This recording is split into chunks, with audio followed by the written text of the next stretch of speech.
Live from the backstretch at historic Saratoga Race Course, this is Racing Across America with Seth Merrow. Racing Across America is brought to you by Pinnell's Restaurant, a Saratoga tradition since 1922. 284 Jefferson Street, Saratoga, just minutes from the track. And the Clubhouse Racebook, 711 Central Avenue, Albany. When you can't make it to the track, make it to the Clubhouse Racebook.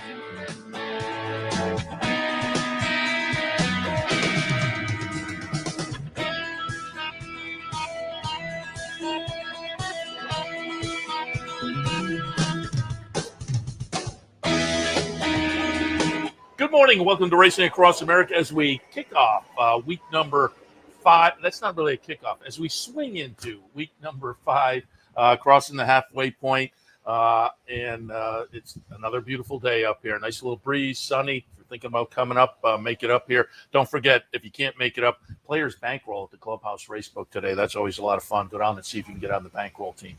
Otherwise, a little bit later on the show, she's in the house, Nicole Russo. We'll talk a little sales from the past couple of nights with Nicole. Writes about the breeding side of the game for the DRF. A little bit later on, speaking of writing, Jennifer Kelly will join us. She did the Sir Barton book, The Foxes of Bel Air, Gallant Fox in Omaha. We'll talk a little bit about the books and more. Keith Augustine will join us, Lazy Dog Cookie Company with Kim Weir.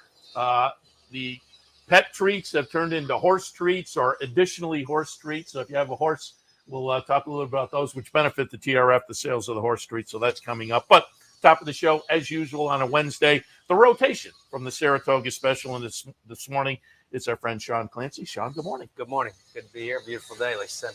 Happy to have you on board.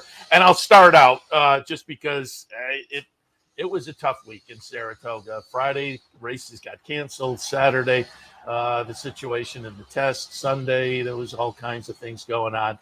But I said to you, and I have talked to a number of people over the past couple of days, I said to you as we were getting ready, nice job on the test recap, because we came in the next day and it was tough to kind of address that. And then how do you segue into something else? But your recap of the test acknowledged the winner, but you talked to all the right people. And I think the emotion of the day was reflected well.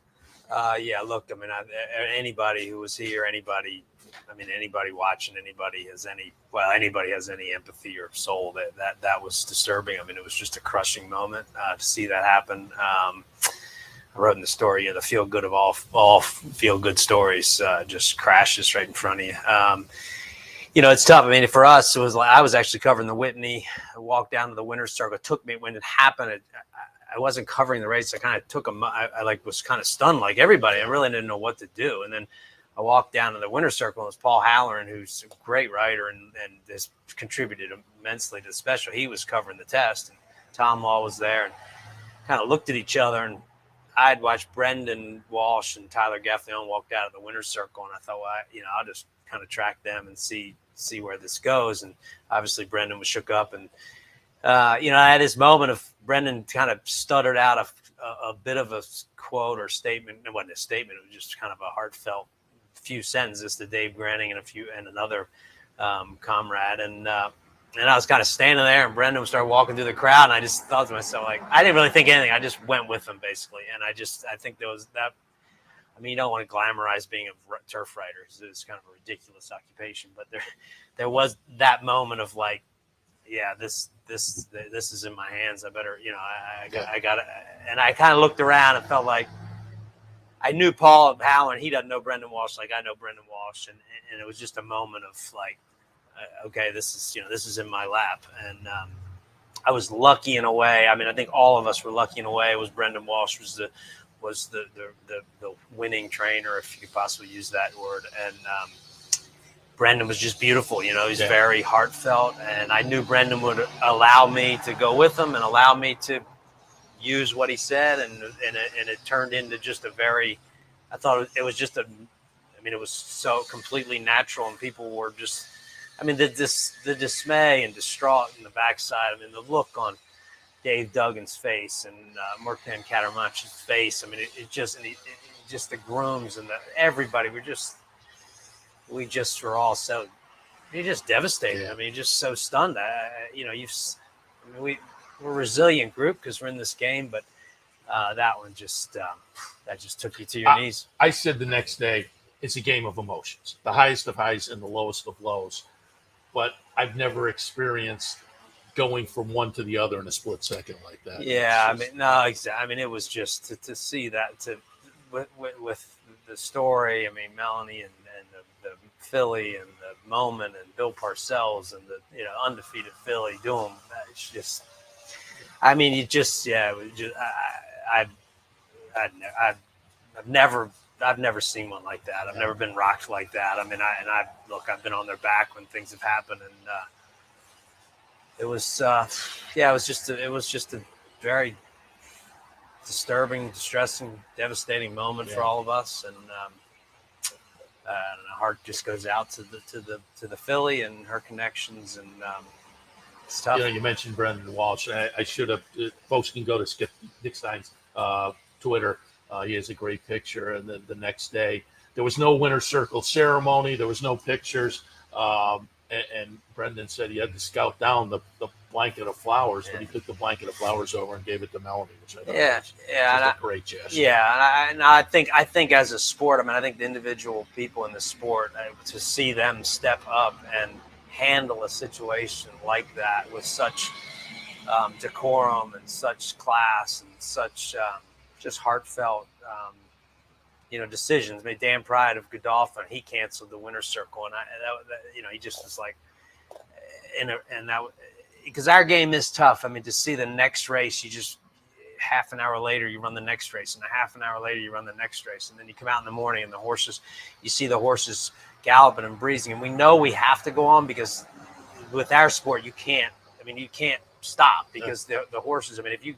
So I always say, you get a rainy day in Saratoga. It's not just training them on that rainy day. It's if you do you want to give them the day off because the track might be unsuitable? Then they get fresher, and then they might do more the next day. So you're always walking this balance with these horses, and to see the sport go on, it does take you aback a little. So I was touched. I wasn't surprised. I was touched by everybody. I mean, the people, Dan Pride and Brendan Walsh and Tyler Gaffleone, and they were the ones kind of at the front of it. But I think man to man, woman to woman, kid to kid in their sport, everybody kind of rose to the occasion. And again, I think the sport was fortunate that it was Brendan Walsh who would be as open and honest. And I mean, he never I was sitting there with my. I mean, it's kind of crass when you're in that moment, but I got a tape recorder running, and they're just in this moment, and he's talking, and in the back of my mind, I'm thinking, is he going to be okay if I use all this? And even when I wrote it the next day, I kind of was like, I hope he's okay with me writing that. I hope he's okay with what I said. I hope he's okay. And late the next morning, he was in his golf cart going one way, and I was going the other. There's nobody else around. He kind of saw me, and I saw him. We both stopped, and he just, I don't know what he said. He just, we just shared another moment. He was thankful that I think he was, I guess maybe, I don't know. I mean, I think the two of us were glad that each one of us was there for each other and for the sport. And that's, again, I don't glamorize being a turf rider. Again, but there are moments where it takes on a little bit more of a importance than other days. Good job on the recap. And some of the other regulars up in the press box also did nice recaps that were able to kind of balance, recognizing the winner, but certainly recognizing it was a tough day. And also your cover recognized both aspects, looking at White Abarrio, but saying gray day, which I think kind of stated what the overall aspect was on the day, but you also have to recognize it was a great performance by White Abarrio, lifetime best performance, whatever it was an hour later or whatnot. Yeah, it was interesting. Joe, my brother, he was at home he was sick, so he was doing the paper from home, and I hadn't seen the cover, so the next day, I mean, Special strange. I've never been a reader of the Special, and occasionally I become a reader of the Special, and I walked in kind of still. I was I think it was just so draining the day before. I was in a little bit of a fog the next morning trying to walk in there, and I just saw the paper and I saw gray day, and I had no idea that was the headline that he chose. I thought, wow, that was just it was a really appropriate kind of to encapsulate with 2 words to kind of encapsulate the day for everybody. I'll also tout today's paper. Your column in today's paper was kind of thought-provoking for me, having been around the game so long. You were talking with some regulars in the game and just talking about what are maybe some of the things to think about to make the game safer. We had Tom Rooney in here from the NTRA on Sunday, Steve Bick and I. We were talking about, the game and kind of how do we address situations like that with folks who maybe aren't familiar with the game. Tom mentioned having talked to somebody recently about wearable technology that maybe will make things much safer for horses in the future. But your column really brought up some points, a lot of things that when you mentioned them, I thought that's kind of obvious, but I'd never thought of before. Yeah, I mean, no, I mean, I think we've got. I was talking to Tom Law this morning about the column a little bit and about the sport, and I don't think we have to concentrate on the fixable things, on the tangible things that we can address and we can try to improve. And I think that's really important. We get down to kind of we get off trying to, I mean, I'm sad. I mean, frankly, look, Jason Service's horse never failed a drug test. And I mean, that's how far away we are from actually stopping that type of cheating and that type of doping. His horse has never failed a drug test. Now, so that's a great, I mean, obviously we need to try to catch those, the habitual cheaters and the people in our sport that we need to rid the sport of it. But that's obviously a difficult assignment. Just like you think back Lance Armstrong, those guys. I mean, Lance Armstrong never failed a test. It took other people to basically, to bring the situation to light. So I do think we have to concentrate on fixable things, and we get so far in a rut. I mean, our poor horses go left every day of their lives. They gallop left, they race left, they walk left. I mean, just little things like that. And if you could create, concentrating on our training facilities. And Saratoga's done an amazing job. The turf course at Oklahoma is off the charts safety-wise compared to 5 years ago, 10 years ago. The widening of the Oklahoma, the drainage on the Oklahoma, they have done an amazing job up here. But I think if we have to concentrate on our training facilities. If you go around the world, America's got as poor training facilities as any developed country. And that's not necessarily our fault. It's mostly geographical where we're training at the racetrack. But I think that's something. The races we write, I mean, the optional claimer to me it was designed for full fields, designed for the better, designed to increase handle on that. And I understand that. That's important. But the optional claimer has destroyed the ability to develop a horse. You get a horse in a 2 other than in this country, and they've won 2 races, maybe run 5 or 6 times in their lives. They're going against 8, 9, 10-year-old claimers that have won 500,000, that have won state bred stakes, that have done everything in this sport. It's just, you can't develop a horse. I understand we want full fields, but the racing office, and they are directed by management for full fields, but the racing office won't let if they ran it as just a straight non-winners of 3, they get 8 horses, 6, 7, 8 horses. They write it as an optional claim or 2 other than maiden starter, claim or state bred optional, all this. Then they get 12. Yeah. And the next 4 that are in there are killers. I mean, they are, and that lends itself, and a lot of them are trained by trainers who are claiming trainers that you can't claim off them because you're scared of them. So we have so many of our things in our sport they're not designed to help the horse. And the way we're raising them now, the way we're developing them has changed. It's just, and all of us have to take a step back and look at it and say, wait a minute, is this the right way we should be handling this? I just think it's so important. And again, concentrate on things we can fix. We know what's wrong. We got to concentrate on those, and I think that will make a big difference. Yeah, and again, I'll tout that column. That was in today's paper. And again, pick it up around town, pick it up over at the track, or thisishorseracing.com. If you're not, in the Saratoga area, you can always catch it there as well. Get the handicappers, a couple of your hands. Shapazian's got a little competition with Bedard. Bedard. They have both left me in the. No, Charles Bedard is crushing him. He's on a real roll. And the selections are available every day on the website. Yeah. The paper. So what's the schedule for the paper? So now we just finished our 6th in a row through sales week, and now we're back to Wednesday, Saturday. So with next issue Saturday, then we'll do Wednesday and Saturday, the rest of the meet, online picks and other features on our website. This is Horse Racing, so you can catch it in between.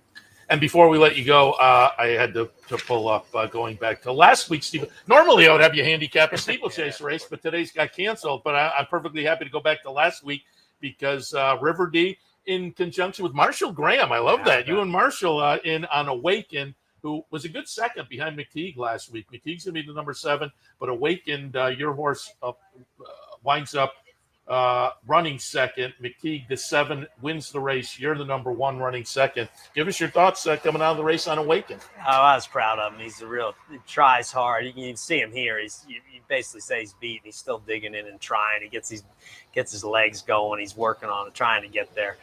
Cool horse. I love this horse. I bought him off of Shug McGahee in Phipps Stable. I actually watched him run an Ellis Park Maiden up here 2 years ago. It was like, that's a jumper, and eventually got him. The winner was better. The winner was always going better than he was the whole way. I was kind of watching it going, McTeague's just traveling a little better than we are. But gallant performance. I'm very proud of him. And, yeah, no jump race today. And I just got to say, I didn't mean to come on here and get on my soapbox about issues of the sport. No, I asked you. I teed you up. Yeah, I mean, that's after the weekend. I don't want to be just the guy that's just ranting and raving. I do think we all have to get together and try to make some improvements and address the things that we can address and that we can improve. I'm right with you. As I say, I teed you up for that because I thought the test article was very good. And as I say, a nice balance there. But the article, again, being a longtime fan, I read some of the things and thought, that's kind of obvious, but I'd never thought of it from that way. Condition book, the training facilities and whatnot. So I will tout that as worth a look. Sean, as always, we appreciate the visit. And we'll be talking steeplechase, obviously, going forward. Just not today. But River D, have any other runners? I'd like to bring Awaken back up. Okay. And I got a few maidens going to Colonial Downs, but Awaken might come back for later in the meet. That'd be the only one now. So we'll look for that as well. Good luck. Thanks for coming in this morning. Thank you. All right, we'll take a break. When we come back, Nicole Russo. There were fireworks across the street last night and the night before. We'll talk about that right after this. Stay tuned.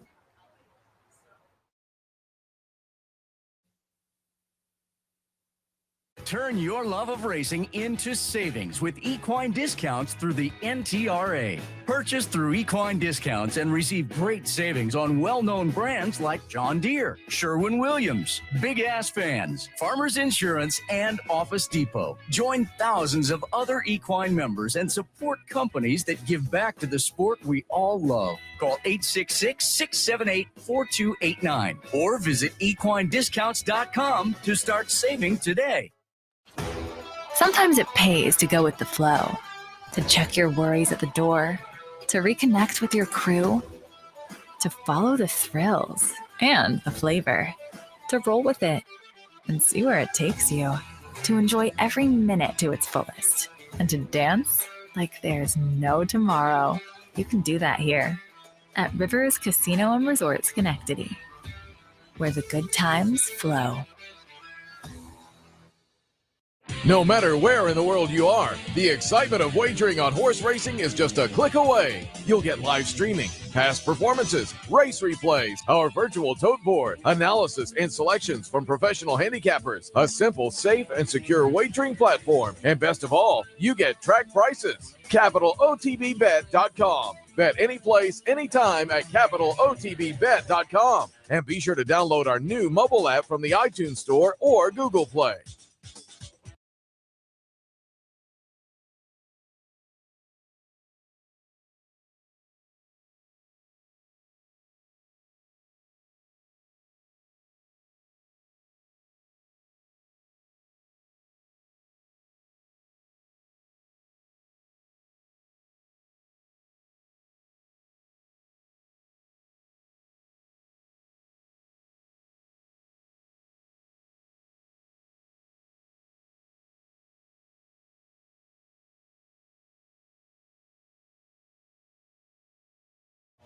Welcome back to Racing Across America. Yes, there's plenty of gambling over on the front side, but I was saying to people Monday and Tuesday night, the real gambling happens down the street at the Fasig-Tipton Pavilion as they spend the big bucks on the unraced yearlings. And there were some fireworks the last couple of nights, so who better to talk to Then our friend Nicole Russo, who covers the breeding side of the game for the Daily Racing Forum. Nicole, good morning. Good morning. Thank you for having me. I think that's a really interesting way to talk about it in terms of gambling. I always tell people that this is like, this is a little bit like the draft, and it's not even, as you pointed out, these are unraced horses. So it's not the 2-year-old sales where they have the breeze show, which is like, the NFL combine.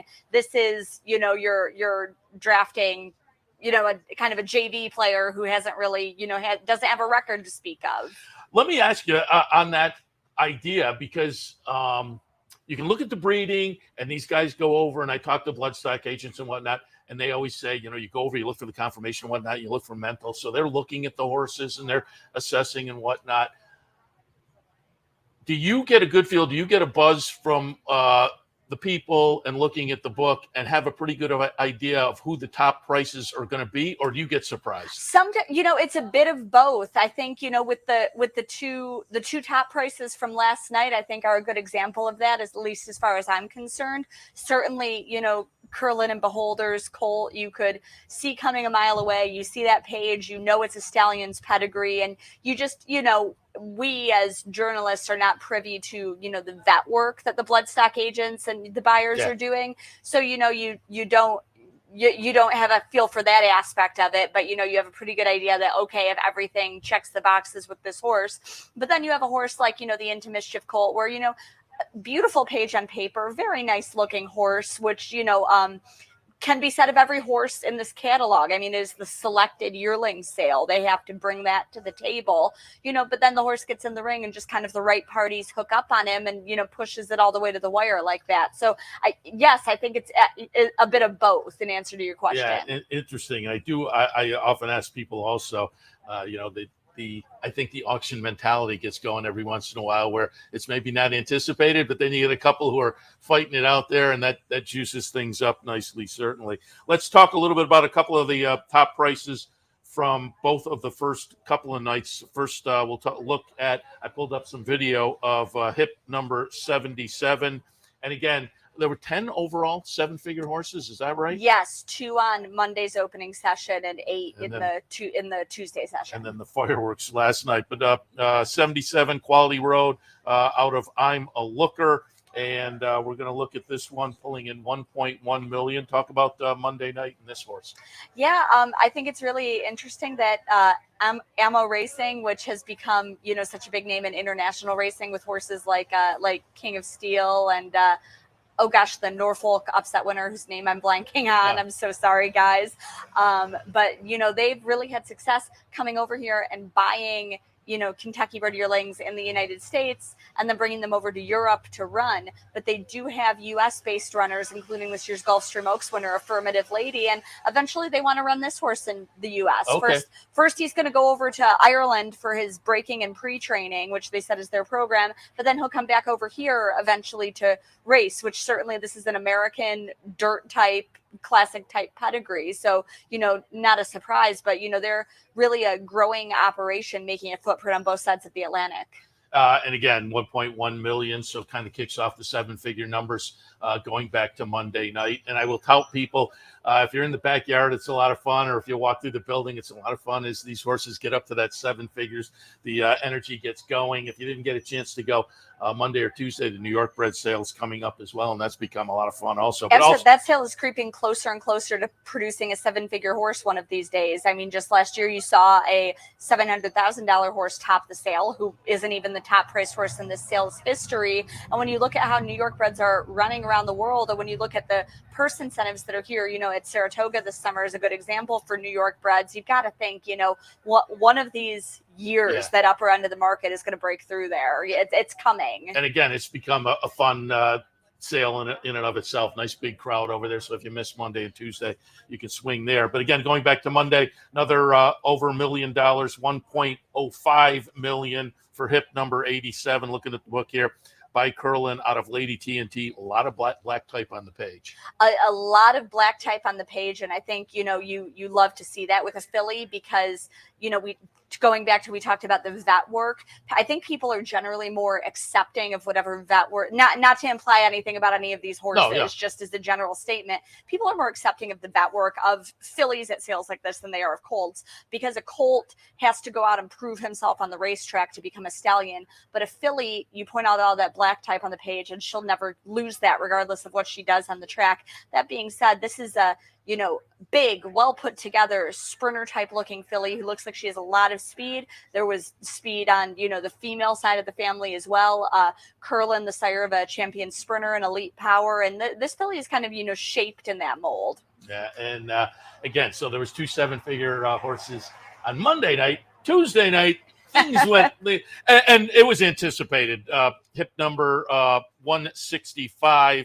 By Curlin, out of Beholder. I think we all know how good Beholder was. And again, the buzz was going into the sale that this horse was going to attract a lot of attention, and did, at $4 million. I was talking to some folks upstairs last night who had been standing there while Mr. Baffert, Mr. Zadon were making their bids right from just outside the party room, for lack of a better term, there upstairs. And they wind up getting $4 million, going for $4 million for this, again, offspring of Curlin and Beholder. And just, I think a lot of the major players were in on this horse. We could hear people bidding, from the back ring, from several points within the pavilion.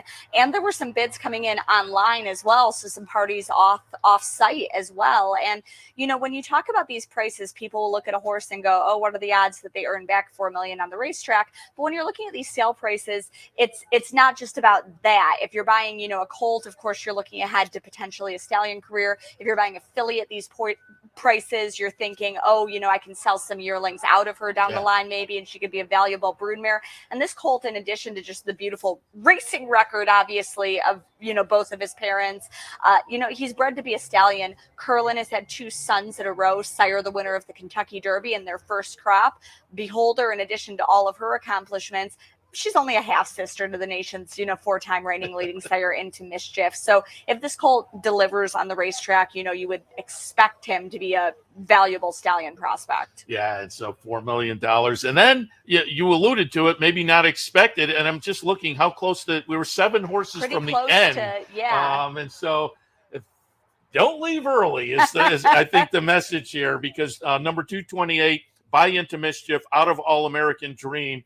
And since it's the end of the sale, I was on the back there and I'm just happily talking to some people, and I look up and, we're over $1 million. And then the interest attracted me, 3.2 million. And this colt, I think, was really interesting because I think when you come into the Saratoga sale, we've discussed it's a selected sale. You have to have the pedigree, you have to have the confirmation, but you also have to have some intangibles, because these horses, it's a smaller catalog. Buyers not only have the time to see, almost every horse in the catalog if they want to, but to see a horse multiple times. You're showing for several days. It's a social atmosphere. And, consignor Zach Madden of Buckland Sales, I think, put it very well to me recently. You have to make a good first impression over and over and over again. And Donato Lanni talked about this horse's personality and said he was so cool. Every time I went by the barn, he was out showing for somebody, and he just never did anything wrong. So I think, the intangibles might have been a big part in this horse, because that is something that, can help a horse stand out among all of these, beautifully pedigreed, beautifully put together individuals. And again, 10 horses, 7 figures, above 7 figures. So overall, the sale, were the numbers? My gosh, last year the sale set records across the board, and I think anybody, would have been realistic to say, hey, this sale has a high bar to clear. Pretty much, down a little on average and gross, but pretty much on par with last year's figures at the end of night 1. You had to feel pretty encouraged, especially knowing what pages were there for night 2. And then last year, just the sale blew it out of the water. A record gross, a record average, finished on par with the record median. The buyback rate up a little bit, but it is a selective marketplace on both ends. If you're spending that kind of money, you're looking for a horse who ticks all of your boxes.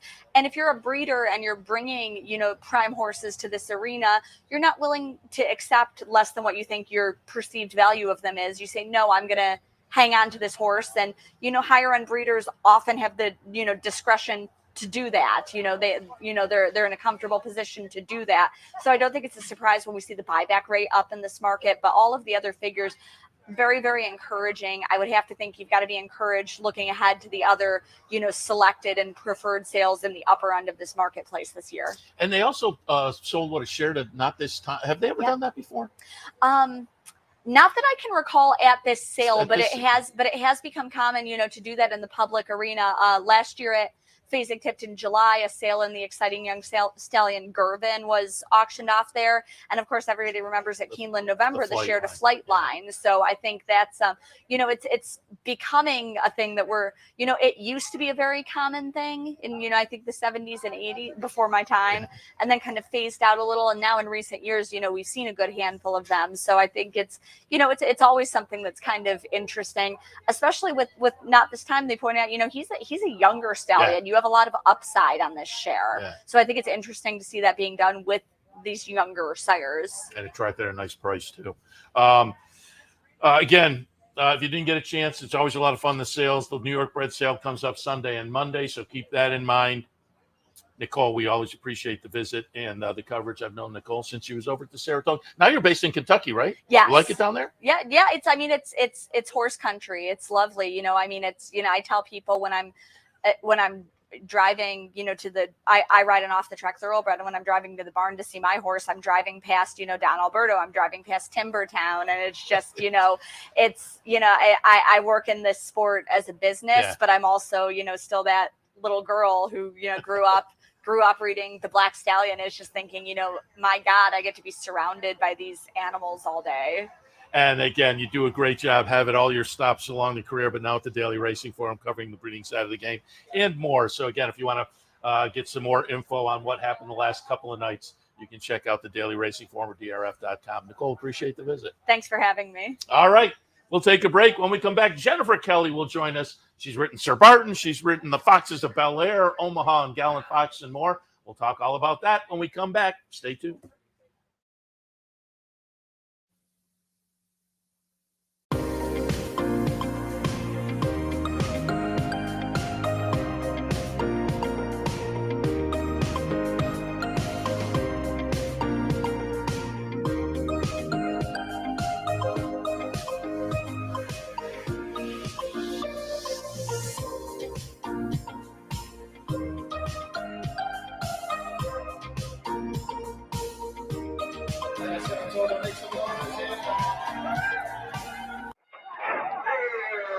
Why just watch the races when you can be in the middle of the action? For nearly 20 years, Bonaventure Stables' share-based ownership program has made thoroughbred ownership affordable for the everyday fan. Ownerships of 5 and 10% are now available on a nice selection of horses. As a partial owner with Bonaventure Stables, you'll enjoy all the benefits afforded every owner. Visit with your horse in the private stable area. Greet the trainers and jockeys in the paddock. And when your horse wins, savor the moment in the winner's circle at Saratoga, Belmont, Aqueduct, or wherever you bring home the prize. Based in historic Saratoga Springs, Bonaventure Stables has been training winners and creating memories since 2005. Learn more, see available horses, and meet our team at bonaventurestables.com.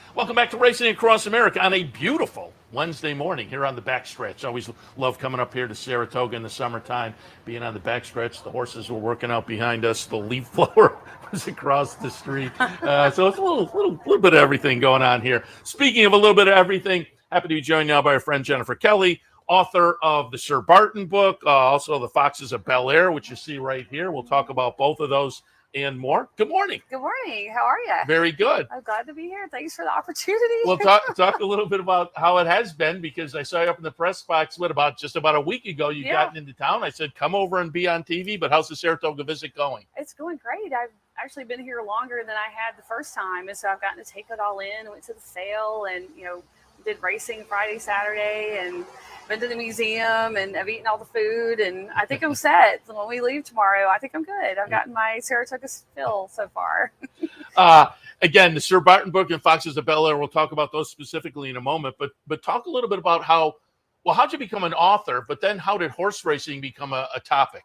Well, for me, it started in 5th grade. I had a teacher who read The Black Stallion in my class, and she said her teacher had done the same thing, so she read it to us.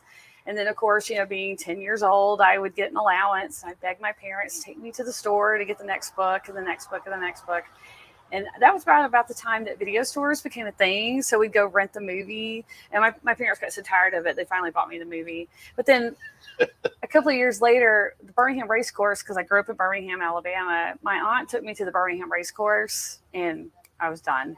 I was sold. Like, I fell in love with the sport, and that was right about the time Sunday Silence and Easy Go were a thing, and I was done. So, but I was just a fan for the longest time. So this is still kind of new to me, but it's been a lot of fun, this process of. Yeah, people might have forgotten, but Birmingham had a racetrack for all of 5 seconds. Yeah, yes. It was. Yeah.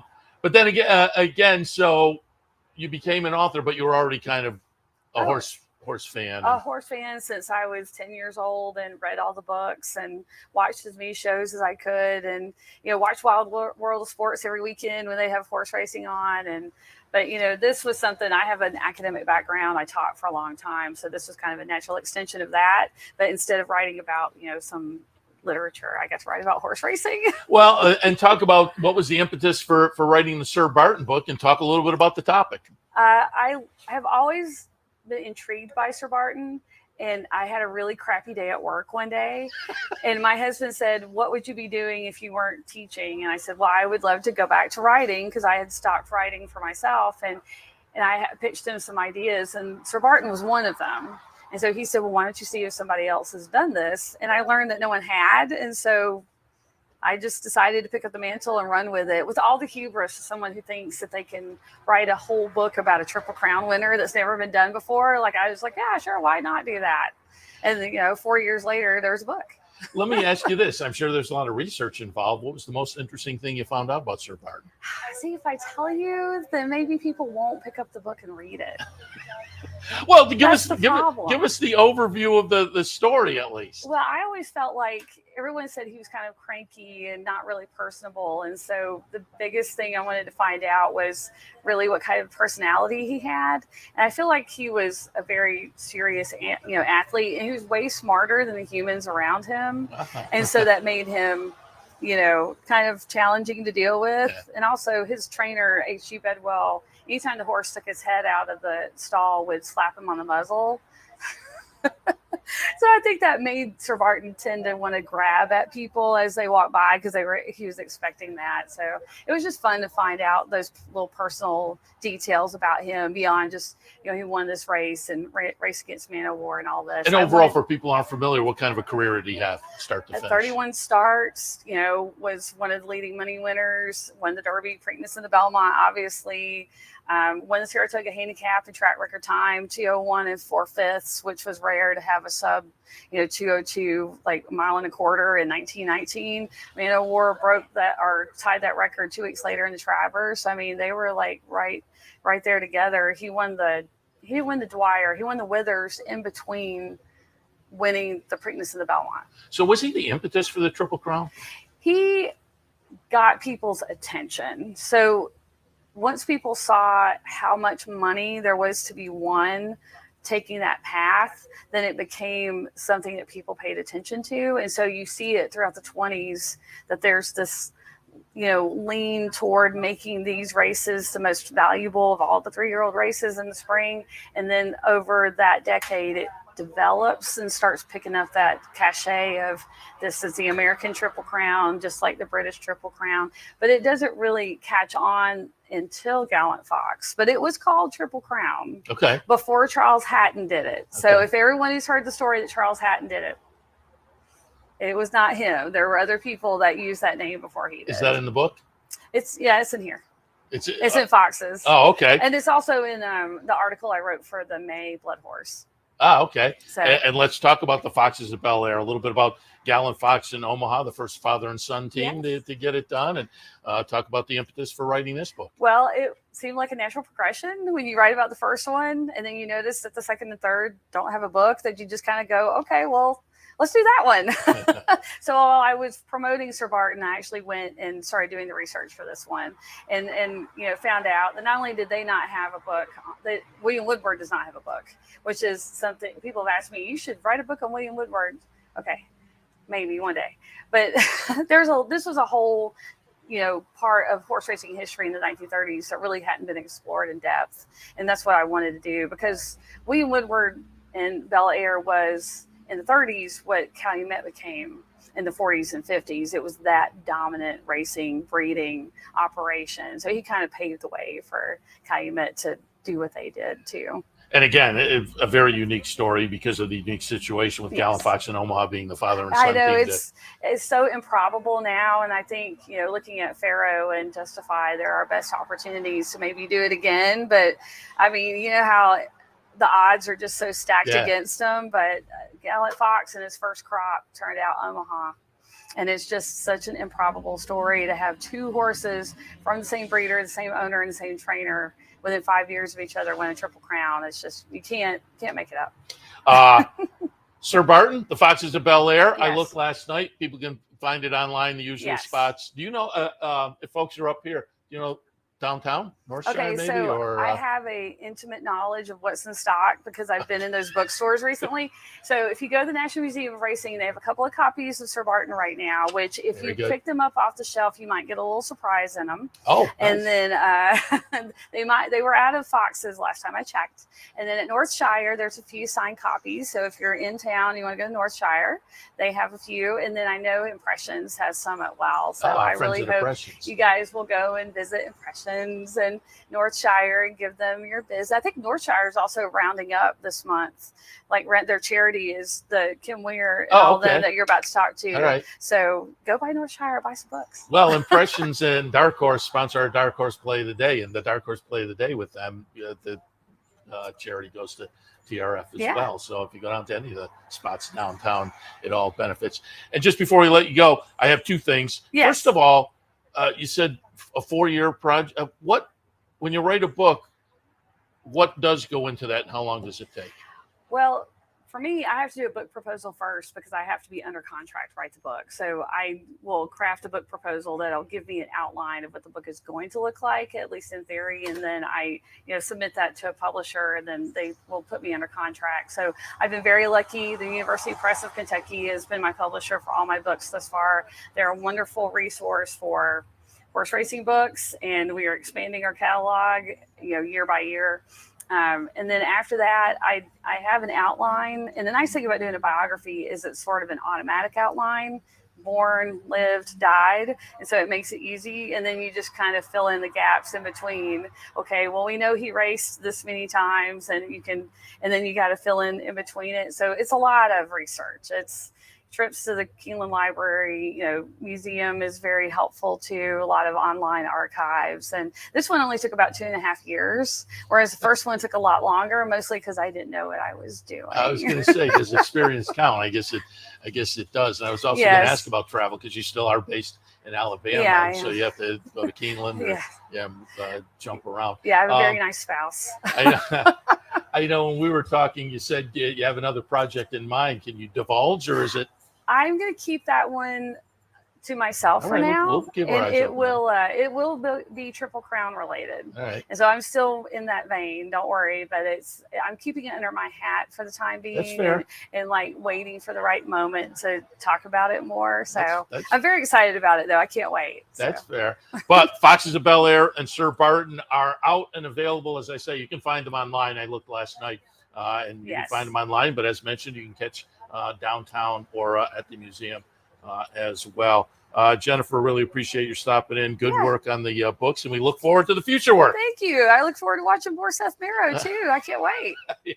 I appreciate that. Thanks, Jennifer. All right, we'll take a break. When we come back, Keith Augustine and Kim Weir are in the house. We're going to talk a little Lazy Dog Cookie, but also their horse treats, which benefit the TRF. All of that when Racing Across America continues. Stay tuned. Capital OTB is now streaming live on Roku. The RTN Racing channel on Roku lets you watch OTB TV live through your Roku device or your Amazon Fire Stick, rather than being limited to computers and mobile devices, which means you can now watch OTB live wherever you are. Simply open Roku, scroll to find the RTN channel, then click on OTB TV. OTB TV on Roku. Try it now.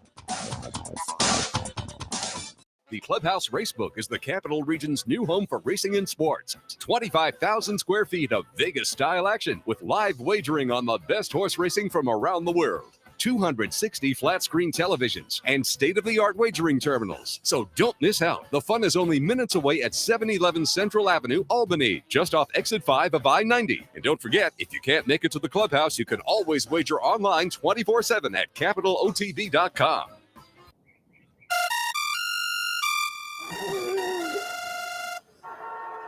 Come on. I want sales reports on my desk by Monday. Whoops. My bad. Love racing? RTN brings you every live simulcast on your home television, plus live video streaming and race replays on your PC and mobile devices. To order, visit rtn.tv. RTN, a breed apart.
Welcome back to Racing Across America. They made kind of a ghost visit a couple of weeks ago to the handicappers department, never appearing on camera, but I think you saw maybe hands come in with some of the horse biscuits. But we have them live here to talk a little bit more about it. Keith Augustine, Kim Weir, Keith and his wife Amy run Lazy Dog Cookie Company with the pet treats, but they've now gone over to do horse treats as well. So we'll talk a little bit about that. If you horse owners out there want some horse treats, and they benefit the TRF. So we have Kim in as well to talk a little bit about that side of things. Good morning. Good morning. Hey, great to be here. Very good. Happy to have you here.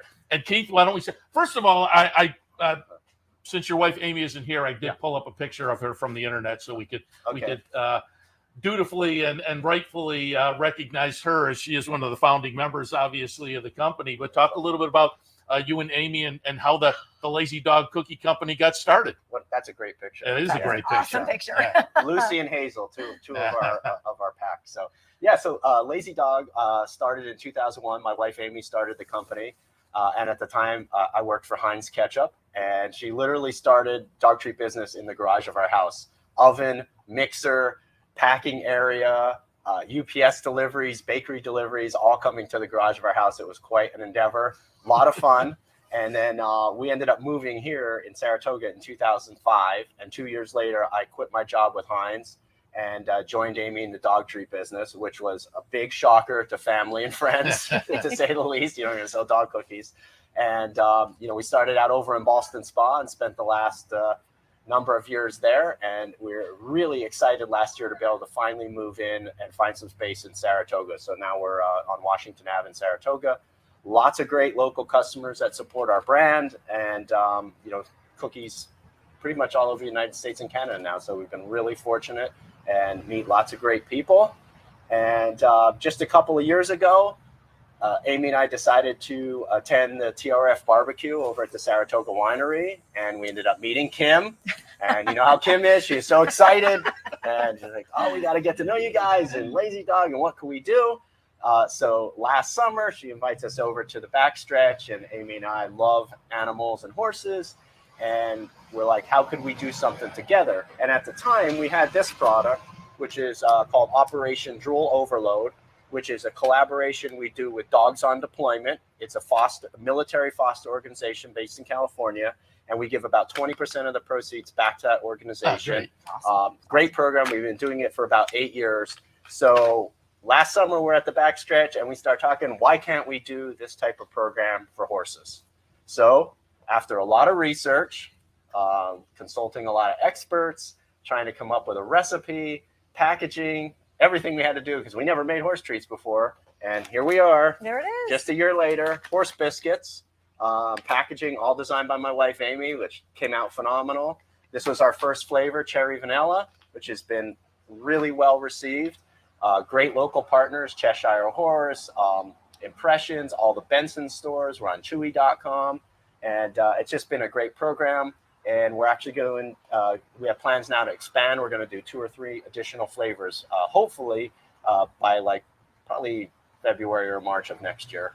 Well, Kim, talk a little bit about that. I mean, it benefits TRF, the Retirement Foundation. Of course, we've had Kim on the show many times talking about the TRF, which does great work for the retired racehorses. But fill us in on how you pulled the team in. Oh my gosh. Well, these are great folks. When we talk about those we want to celebrate and inspire, you are looking at him and Amy and the Lazy Dog team. It really was. It did really all start with the barbecue. This is not just a shameless plug. It actually is true. And it is actually due to our dear friend, Fran LaBelle, who said to Keith and Amy, you've got to come to our barbecue. So they came, and I have learned that Amy is a big fan of silent auction items, much to our delight at the TRF. Yeah. Amy, in fact, won a particular item at the barbecue in 2021, and that was a handicapping session with JK, Jonathan Kinchin. We should note Amy is the handicapper in the back. Is. I'm sorry she's not here today. I was going to ask for a couple picks. Yeah. You're right about that. Yeah, she is. So she was the one. Yes, that was very cool. So Keith and Amy came. We decided to host that on my porch, which is only a couple blocks. And so they began their sort of journey with us, thanks to JK, made a big role. And the follow-up to that was, I said, have you been to the track? And they said, well, we come a couple times a year. We don't really know. I said, well, let's come to the backstretch, because that's where all the magic happens. It's also where Seth sits. So it's definitely the cool place to hang out. I remember that day like it was yesterday, because we walked in the gate here on Nelson Avenue, and I had never seen as many dogs on the backstretch. It was very sort of cosmic. I said, I don't normally notice dogs, but when you bring the dog treat people, all the dogs in Saratoga appeared on the backstretch. So we were having a lovely time visiting with them. And then my friend Mary Kaiser, who's a dear friend and who's a pony rider, she walked up on my beloved Kenny, and I started pulling out a peppermint to give Kenny, and Keith and Amy say, oh, so the horses like treats too? Oh, and that was the moment. That was when it all happened. It was awesome. When you smell like dog treats, dogs tend to follow you around. So wherever we go, there's a pack of dogs somehow true. show I have up. seen it happen. It is true. Yeah. Well, it was so cool when they told me about the Operation Drool Overload bag, and they said, what if we came up with a horse treat? I mean, I always like to say, I say it to Seth all the time, my favorite word is yes. I love it when people say it to me, and I often say it to others. And they said, could we maybe do a dog treat or horse treat? I said, yes, let's do it. This product, the horse bit skit, which is very clever. Bit, see what we're doing there with the bit in the mouth.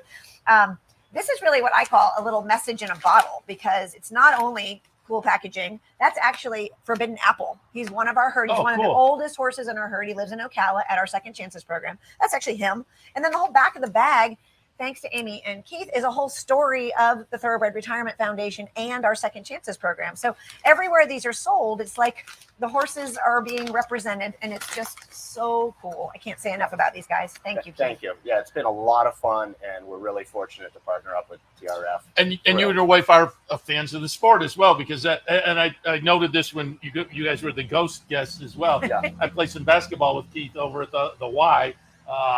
Keith, much better than I am. 30 years ago, you still would have been better than me. I was pretty good. You still would have been better though. But he'll come in after big race days and talk about how well Amy had done. So I'm sorry she isn't in here to give us Yeah. a couple of picks. Another time. We'll be delighted. We'll get her over. But I pulled up, and we've shown some things so far. But I pulled up a little shop that has a few of your products. First, just talk about the dog treat products that you offer, and again, also pulled up the website address if people want to check that out. But where they can find them or go to the web to find them. But talk a little bit about the dog treats. Yeah, so we do a full line of treats. We do soft baked cookies, which are our mellow line, which have a great like roasted vanilla aroma. We do soft and chewy cookies, which are called pie slices. And then some crunchy biscuits, but we're best known for birthday items for dogs. So we do birthday cake bites, which are little cookies with sprinkles in them. We do a bake-at-home cake mix. We do a make-at-home ice cream mix with sprinkles in.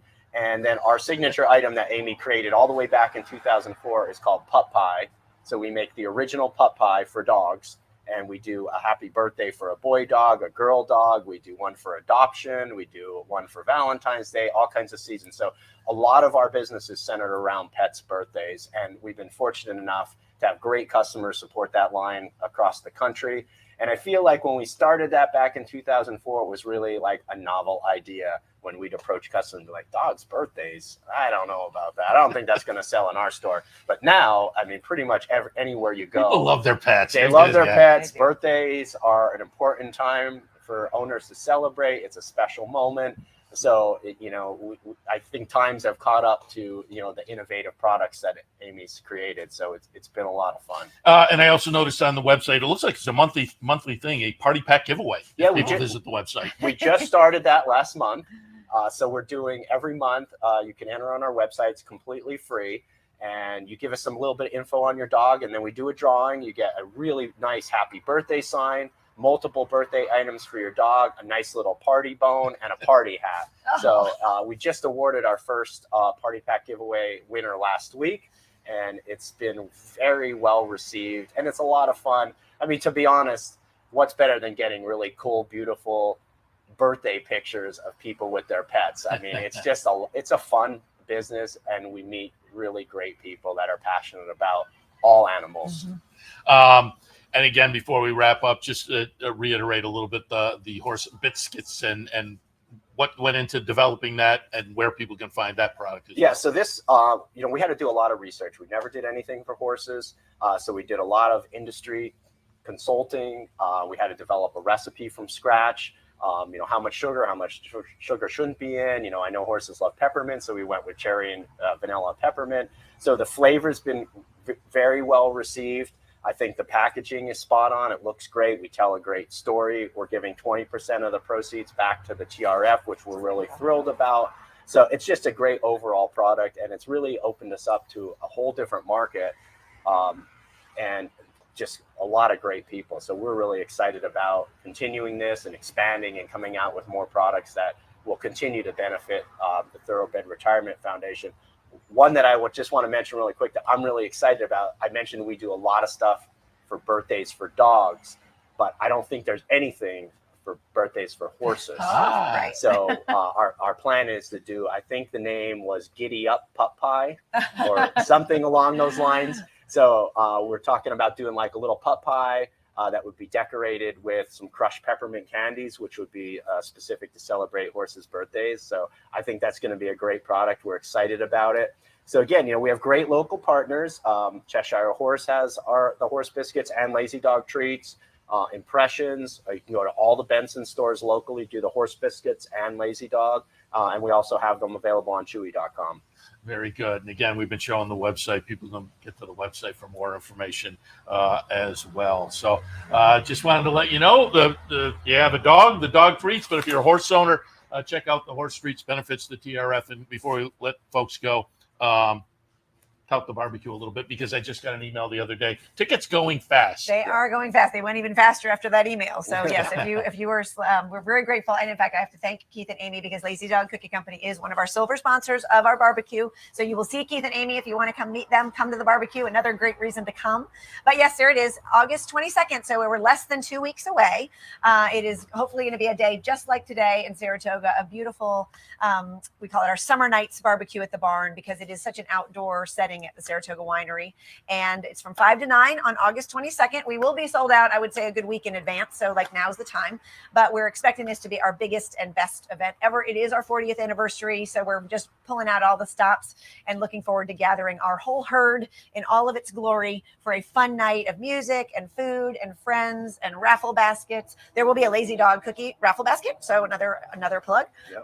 And then of course a silent auction, which we've actually already got people figuring out their proxies so that they can be in there for either the Richie dinner or the Dale Romans tour or the Pete Pointel wine whiskey tasting. There's going to be a lot of fun stuff. So I always say, I don't want to say I can't wait because I don't want it to get here too soon, but it's coming fast. So we hope to see everyone there. And I will highly tout the barbecue. I've been a few times now, and it happens rain or shine. I don't know if they did it last year.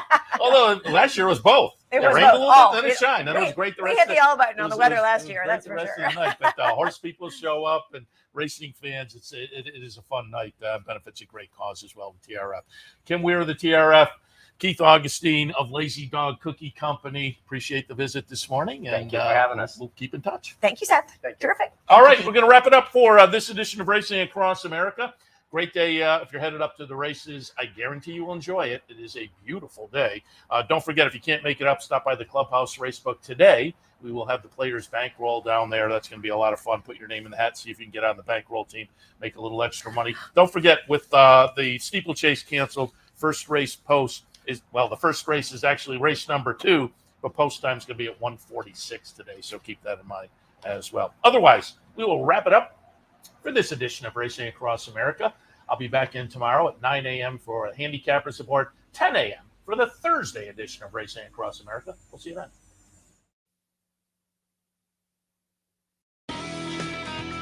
You've been watching Racing Across America. Racing Across America has been brought to you by Pinnell's Restaurant, a Saratoga tradition since 1922. 284 Jefferson Street, Saratoga, just minutes from the track. And the Clubhouse Racebook, 711 Central Avenue, Albany. When you can't make it to the track, make it to the Clubhouse Racebook.